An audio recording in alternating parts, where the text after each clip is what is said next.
High friends welcome back to my channel cooking corner. आशा करी आपनारा सबाई भालो आछेन। आज के मटन किमा छोलार डाल करे देखाচ্ছি কিভাবে করতে হয় এবং কি পদ্ধতিতে করতে হয় সবকিছু আপনাদেরকে স্টেপ বাই স্টেপ বলছি।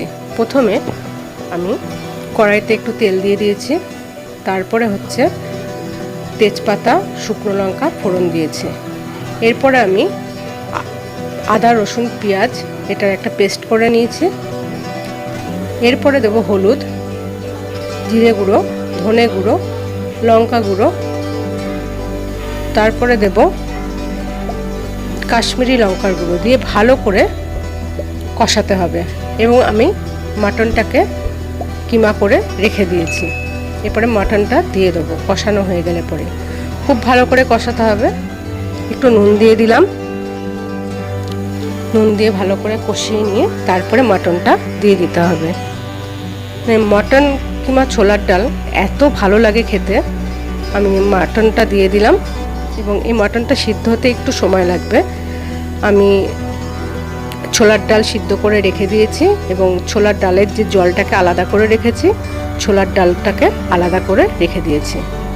এবার ওই ডালের যে জলটা এর সাথে আমি মানে এই মাটনের মধ্যে আমি ব্যবহার করব, ওটা ফেলে দিইনি।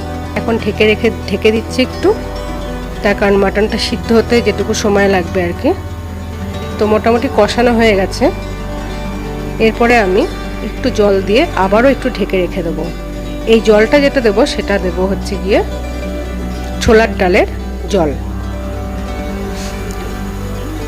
ছোলার ডালটা যখন সিদ্ধ করেছি তখন আমি একটু নুন দিয়ে দিয়েছিলাম এই যে ছোলার ডালটা, এবং খুব কেয়ারফুলি এটাকে মানে সিদ্ধ করতে হয়। 3টে সিটি দিয়ে নিয়েছিলাম। একটুখানি জল দিলাম, জল দিয়ে এবার এটাকে ভালো করে কষিয়ে নেব। ভালো করে কষিয়ে নিতে হবে, তার কারণ নাহলে কিন্তু মাংসটা গলবে না। মানে মাটন তো, মাটন গলতে একটু সময় লাগে। তো ভালো করে মানে এটাকে নাড়িয়ে নিতে হবে। এটা যখনই কষানো হয়ে যাবে তারপরে আমি ছোলার ডালটা দিয়ে দেবো। এরপর আমি ঢেকে দেবো, বেশ কিছুক্ষণের জন্য ঢেকে দেবো। তো আপনারা অবশ্যই ভিডিওতে যে এই রেসিপিগুলো আমি বলছি বা এই রেসিপিগুলো যেগুলো দেখাচ্ছি এগুলো অবশ্যই আপনারা দেখে কমেন্ট সেকশনে কমেন্ট করবেন এবং কীরকম লাগছে আপনাদের সেটা অবশ্যই আমাকে রিপ্লাই দেবেন। আমাদেরও তাহলে এনার্জিটা বাড়ে। তো মোটামুটি মাটনটা হয়ে গেছে। এরপর আমি ছোলার ডালটা দিয়ে দিচ্ছি। ছোলার ডালটা দেওয়া হয়ে গেলে তারপরে ভালো করে মিশিয়ে নিতে হবে। ভালো করে মিশিয়ে নিচ্ছি মাংসর সাথে, আর কোনো গন্ধও বেরোবে না, তার কারণ মাংস ভালো করে কষানো হয়ে গেছে। আমি ছোলার ডাল যখন মানে সিটে দিয়ে নিয়েছিলাম প্রেসারে, তখন কিন্তু আমি নুন দিয়েছিলাম।